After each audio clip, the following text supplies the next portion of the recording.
Howdy, I'm Ben Crockett with 451 Now, and I'm joined by Will Witt. Will Witt is a national speaker. He is the host of Will Witt Live for PragerU, and he's the author of today's book, How to Win Friends and Influence Enemies. Will, it's great to have you on the show. Hey, thanks, boss. Appreciate it.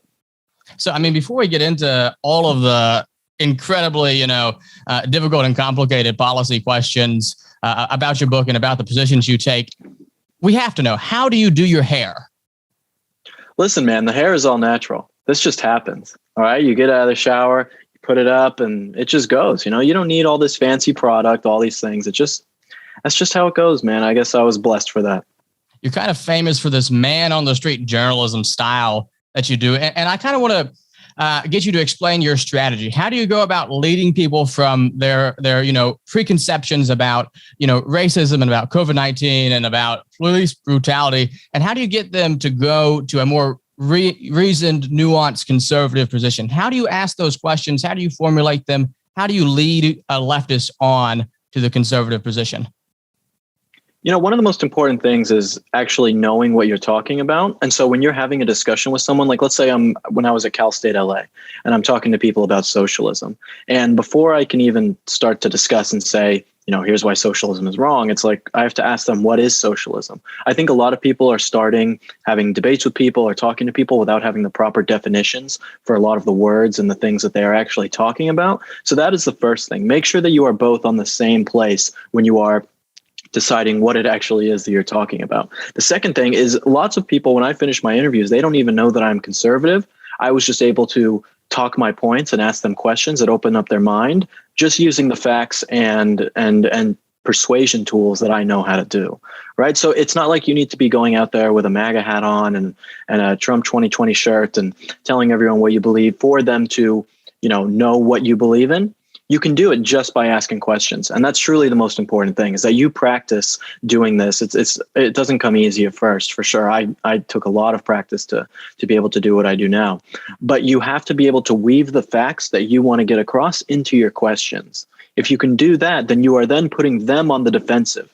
Instead of having them be offensive, where they're coming at you trying to tell you, oh, here's what they believe about this and this and this, and giving them points to rebuttal.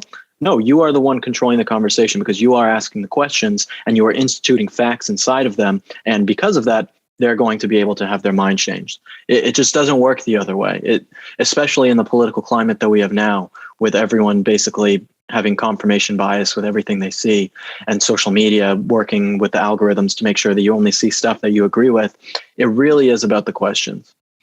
First topic of your book, racism. You say, calling Aunt Jemima's syrup racist doesn't help Black people.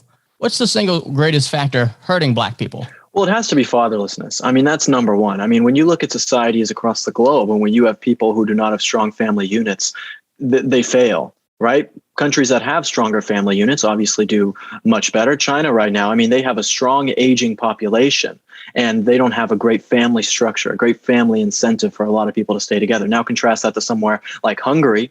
Hungary is a country where they have a Department of Families within their government, something that is like unimaginable here. If you have 4 kids, you basically get a free car from the government. They have great child tax credits for having more children in a place like Hungary, and people in places like that are doing well. They're doing well in places like this. But when you have a government that comes in and gives free stuff to people and says you don't need to actually stay with your kids, you don't need to stay with the woman who you knocked up, you are going to have a generation of people who don't have role models and then also don't know how to live inside the world. That's really the biggest problem, because when you don't have fathers, it really stems into every other problem. It makes it so that hip hop culture and these types of things are really rampant in their communities, and they don't value hard work, and then they don't actually look to get themselves out of the situations they're in. They just see how they can benefit off of someone else giving them something. And that's not just, a Black problem. That's a every American problem who doesn't have this family unit. That's why we have young Americans who feel so entitled today, more now than ever before. Well, Will, how would you respond to the claim that the reason why there's a fatherless problem in the African American community in particular is because of the legacy of slavery? Well, slavery, the wealth created from slavery was destroyed after the Civil War with how the South actually responded with their money and everything that was destroyed in the crisis. But for people to think that it was because of slavery is pseudo history. It's like people coming and saying the 1619 Project is when America started. It is basically the exact same thing. In no way, shape, or form is it because that something happened 150 years ago. If you are able to now in America go and do whatever you want, you can be the president of the United States if you are black. Okay, we have Barack Obama for 2 terms, a black president. If you are able to go and do that, it's hard to imagine in a world where slavery is really holding these people back from something that happened 150 years ago. The fatherlessness comes from the government incentives. It comes from these acts, especially Lyndon B. Johnson and going back even further, where blacks in this country were doing better than white people in many respects. And now what do you have? You have blacks in America doing much worse in most cases than white people. It has nothing to do with slavery. It has to do with leftist policies that have taken those communities and put them down. My aunt has this wonderful expression that she uses always, and it's easy to say, "Not my circus, not my monkeys." So, Will, if you had the power, if you were a policymaker, how would you solve the crisis with the families that we see today? I mean, again, I think it goes more into what Hungary's doing. I think that this right-wing kind of government power, I know people are going to say, "Oh, Will, you sound like a socialist." It's not socialism. It is things where the government actually could play a role in actually helping people. I don't think that you need that forever, but I think that if we have a culture that is so messed up, you need to be able to give people incentives to have children. Because right now, the only incentives are to not have children. Feminism has destroyed that for women. Men are too insecure and scared to actually go and talk to women. And you're told that you don't need to actually have a relationship to be a happy person, and that children are going to destroy the planet because of climate change. I mean, I met people in my interview. I met a guy who said he's getting a vasectomy because of climate change. He's not. That is how bad the brainwashing has got in this country. And so I think that you need to institute things within the government to make it so that people actually want to have children. Child tax credits, which I know they kind of have now in America, but they're ruining. I mean, this new administration is not doing a very good job with that whatsoever. And you need to fix the education system. The education system is key, because if people actually have a culture where they value these things, and being taught in school, you're not taught about LGBT and critical race theory. You're actually taught about, hey, here's how a family unit works, and here's why these things are good for America. You're going to have a culture that actually wants to do these things. And so I think that within a generation, you could have a new culture of conservative, traditional people who actually want to have families. But if the universities and the public school system continues to indoctrinate students and tell them that they don't need it, and feminism continues to promise women happiness without family, then it's not going to happen. It's more than just policy, because this is a bigger cultural problem than just, a policy problem of something to fix. You need to make people want it. Let's go to guns now. In 2016, according to the United Nations, Japan has the lowest intentional homicide rate in the world at 0.3 intentional homicides per 100,000. So why is the left wrong in believing that if guns were banned, the world would be a much safer place? After all, Japan is a much safer place than many parts of America. Well, Japan isn't a safe place for Japan's own citizens. Japan has one of the highest suicide rate in the world, right? This is people coming in and saying, "Oh, I don't need a gun to kill myself. We're going to go to this forest, or we're going to jump off a bridge, or any of these other ways." So the fact that they use this statistic is like, "Oh, well, Japan isn't murdering people," but they're killing themselves at rates higher than other people, and they're doing it even without guns, right? The fact that people are not going to do evil things or commit evil acts in the absence of guns is just untrue. In the UK, there are more hot burglaries now more than ever, which means that people are getting robbed while they're actually in their homes, because they know that people aren't going to defend themselves because they don't have the access to firearms. Acid attacks are up, knife attacks are up. There are actually more murders in the UK, in London, than there were in New York for the first time ever in 2018. To say that these countries without guns are just more safe places, it's just not true. The data just doesn't back them up, right? Because even if violence isn't being committed with guns, it is being committed in some other way, whether that is knife attacks or acid attacks or suicide. Something is happening where people are still committing evil deeds. And so It's not a gun problem. It's a culture problem. It's a person problem. And in this country alone, in America, I mean, you have 3 million uses. The CDC did a study. This was under the Obama administration, where you had 3 million uses a year of guns being used in self-defense. That is a truly remarkable thing that you can't say for anywhere else in the world. So how do we encourage gun ownership in the United States? Is it a cultural thing? Is it through the state legislatures? Is it a Supreme Court thing? On what level do we need to be encouraging gun ownership? Gun safety courses. How does this whole process work in your view? Yeah, I think you just made a good point when you said, because I wouldn't tell people that you need to encourage gun ownership, because it is a personal choice. And if people want to do it, they can go and do it, but not to take it away from anyone else. But gun safety is so important. Okay. Excuse me. There are so many people out there who own firearms and have no idea how to use them. This is why you have tragedies of young people shooting themselves. My sister is an elementary school teacher back in Colorado, and one of the kids who she knows at the school actually took one of his father's guns, shot himself in the face, and killed himself. It's a horrible tragedy when something like that happens, right? And so because of that, gun safety is most important. That is what we need to be pushing. And so many of these guns that people are using for these mass shootings and for gang violence are illegally purchased guns. Okay, guns, so like concealed carry permit holders commit less crimes with guns than police officers do in this country. They're some of the most behaved people in this country.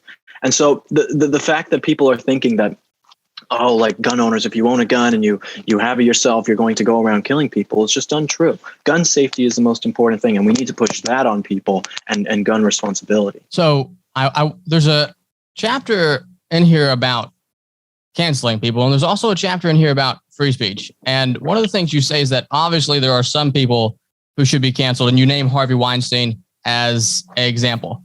And my question is, when is it, quote unquote, all right to cancel someone? Is it based off of their words, based off of their actions, a combination of both? Obviously, this is something that would be done in very rare circumstances. You know, Harvey Weinstein committed untellable atrocities, but what's kind of the bar, the standard, and how do you contrast that with a sort of free speech absolutism? Right. So I think I've actually had kind of a change of heart since I wrote that chapter, and that was about a year ago, I think, when I wrote that chapter.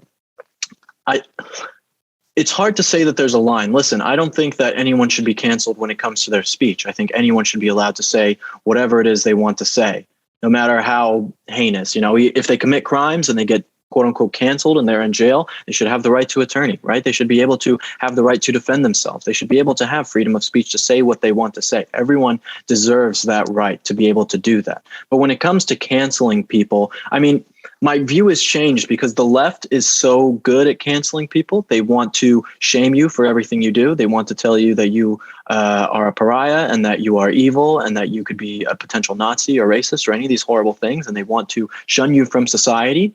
Whereas conservatives have never done that. Conservatives, for the most part, when we see someone on the left, we're like, oh, you know, we don't want to cancel these people. We don't want to be this type of person. And it's like, listen, there are teachers, school grade teachers right now in America who are pushing this nonsense of LGBT, queer, all this kind of stuff onto children.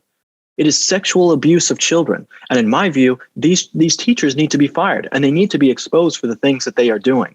Because what they are doing is abusing children by teaching them about these things and pushing that ideology onto them. So I don't know if you could say that that's like a right-wing cancel culture. I don't know. But it is something where people need to be held accountable for their actions. Listen, you can say whatever you want, but don't go and say those things around kids. You do not have the right to go and say those things around kids and influence them into an ideology that they are not prepared for, or not even ready for. So I think that there is a line for sure, where everyone can say what they want, but you have to be ready to reap the consequences of what you go out there and say. I believe it was 1963, 1964, famous free speech case, the Jacob Ellis case. The concurring opinion was by Justice Stewart. And the case was about free speech and obscenity. And on the topic of pornography, he said, I know it when I see it.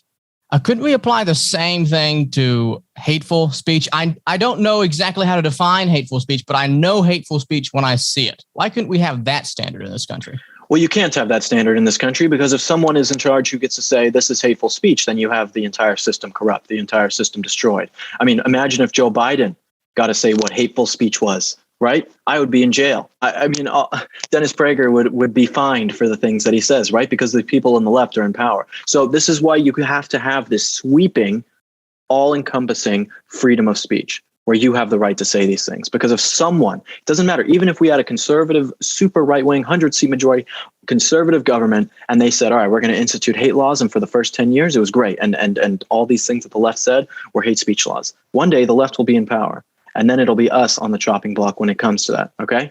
Free speech is absolute. It is for anyone with any sort of opinion to be able to say what they want to say. If you are a communist, Marxist, you can come and say that and do what you want. But again, you have consequences for the things you say. Just because the consequences aren't legal, just because the government can't come in and say, excuse me, you can't say that.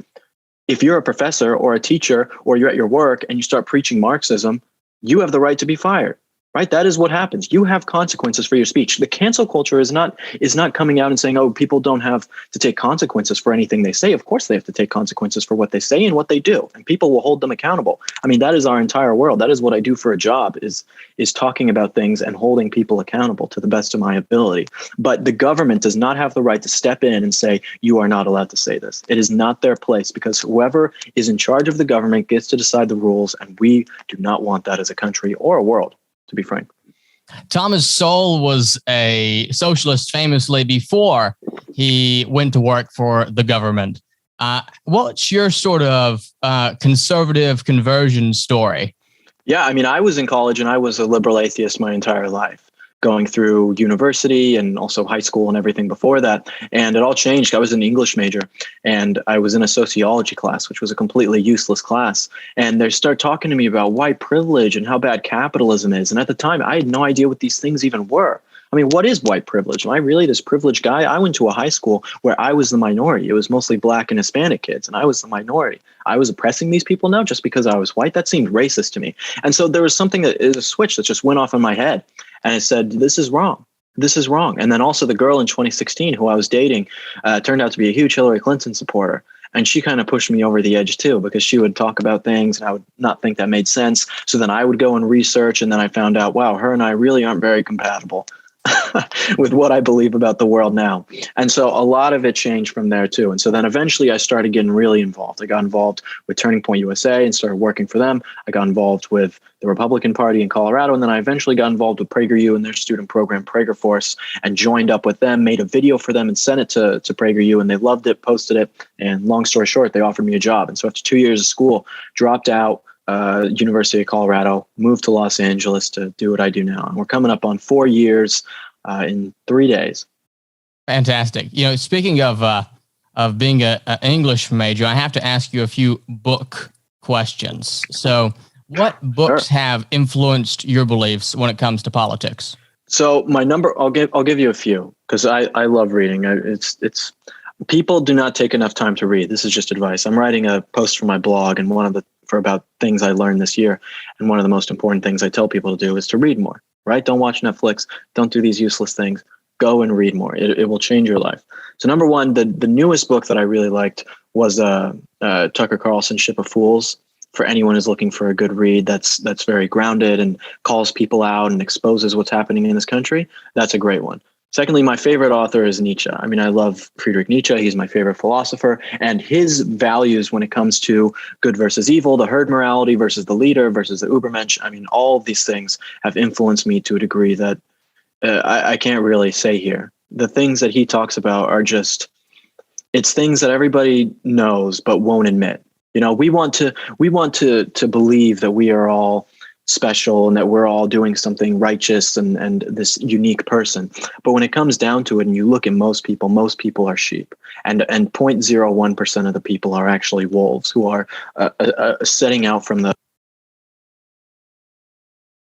about this to a great degree and how to be the best person in society and a leader. His views and the things he writes about have really changed my life. And it goes into politics. You know, it's, even though it's not overtly political, Nietzsche's books, you know, The Will to Power or Beyond Good and Evil or Thus Spoke Zarathustra, it's not overtly political. The values work in a political process or in a faith-based prospect as well. Yeah, you begin this book with a touch of Friedrich Nietzsche from, I believe it's Der Grossmann, which I'm going to butcher some German for the audience. Poor things. It starts off, okay. You know, habt ihr nichts von jenen tollen Menschen gehört from der Grossmann who ran in the street, you know, anyway, it's a really short story, but it talks about the death of God and how we have to create this new morality, and what does that look like. And so one of the things I really like about Friedrich Nietzsche is that he's asking the right questions. I don't necessarily like all of his conclusions, but he's seeing an accurate depiction of what the world would look like had there not been a God. Right. Yeah, and that's kind of the crux of the whole thing, is that, I don't agree. I'm obviously a newly baptized Christian, and I don't agree, obviously, with his atheism and the lack of morality. But there is no denying when he talks about that when the Christian God dies in the West, that something will have to take its place. That something will have to come and be the new morality for essentially the sheep that I was just talking about before. And that's where leftism comes in. That's where communism comes in. That's where this virtue signaling wokeness, all this kind of stuff comes in. It gives people's lives meaning. And if you don't have one of these religions, then people turn to absolute nihilism. He talks a lot about nihilism within his books, and that is a horrible thing on man that is sweeping the nation, sweeping the world. And that if people do not have some sort of meaning in their life, they will all turn to that. As Malcolm Muggeridge used to say, the old English journalist, it's one of those isms that ought to be wasms. Moving on to more fiction books. What sort of fiction books have really changed you, influenced the way you think? I think a lot of times that a fiction book can tell us something about the world that a nonfiction book can't. It's a different sort of read. What fiction books have changed you? Picture of Dorian Gray by Oscar Wilde is my favorite book of all time. So it is beautifully done. The values in it, that book actually changed my life. I read it in college. And if you guys aren't familiar with the book, essentially it's this guy Dorian. He's this beautiful man, but he sells his soul to the devil, basically. It's kind of like Faustian type of book. But he finds out that the worldly pleasures that he possesses and that he finds do not give his life any sort of meaning, and his soul corrupts. And the painting, which his soul basically is within the book, I don't want to give away everything, but the book's 150 years old. You should know what's going on by now, so I'm not really spoiling. But at the end, he finds out that essentially, the painting has destroyed itself because it was his soul, and he has been corrupted by all the things, all the pleasures and vices that he has put forth in his life because of this. And so that book changed my life, because I was reading it at a time where I was putting pleasure and my vices and these types of things in college ahead of happiness. You put enjoyment over happiness, and you end up being a lost person. And that is most people in the world. And Oscar Wilde and Nietzsche actually have a lot of similarities with a lot of the things they talk about. And so I think that's why I was so drawn to Nietzsche when I started reading him, because they talk about similar things. And then obviously Dostoyevsky as well is one of my favorite authors. Crime and Punishment and the Brothers Karamazov, Tales from the Underground, The Idiot, all just, he's amazing. Yeah, I'm working through Dostoyevsky's The Brothers Karamazov, but it's so long, and I am just past The Rebellion. No, I'm just past The Grand Inquisitor, and he just says things that are blatantly true. Out of nowhere, truth bombs, and they just sort of hit you in the chest. And you're like, wow, that's the thing about Dostoyevsky. He was trying, like in The Idiot, like he's trying to basically prove his ideas about Christianity wrong. So he writes fiction books to prove himself wrong. It's a really interesting way that he writes the books and what he believes. It makes for very compelling reads, because he's not just trying to test the audience, he's testing himself, which is something that I think a lot of authors, they'll write something, especially fiction, they'll be very self-righteous about it and be like, I know the truth of the world, and I'm going to put it in a story and share it to all of you. And it's like Dostoyevsky was like, I don't know, but I'm going to write what I believe within a framework of a story to try and prove myself wrong. It's incredible. Really, really something. Yeah, I think reading is so important. Literacy is so important. I've often thought about putting a sign back here next to all these books. I have these here so you think I read things, but all kidding aside, I think it's tremendously important to read, and I'm so glad that you encourage literacy and reading the way that you do. Any closing books that you'd like to recommend to the audience before we go? I just read. The book that I was just actually reading was Alex Breitbart's book, Righteous Indignation. I'm not sure if you guys have read that, but for me, that is now, it's my second time reading it. I read it when I was still getting into politics and stuff and didn't know too much. And I was like, oh, this is good. But I didn't really understand the depth of the things he was talking about and how important it was. Just rereading it this past week, actually, I finished it. Incredible. Everyone right now who is a conservative in America should read Righteous Indignation. It is a truly terrific book where he breaks down basically his life, but he uses his life as a means to give you a guide to influence other people. It's really, really good. I maybe I'm not selling it too well, but go and get that book. I promise you're not going to regret it. And speaking of another book you should go out and buy, How to Win Friends and Influence Enemies. Will Witt, thank you so much for your time here today. Hey, thanks, man. Appreciate it.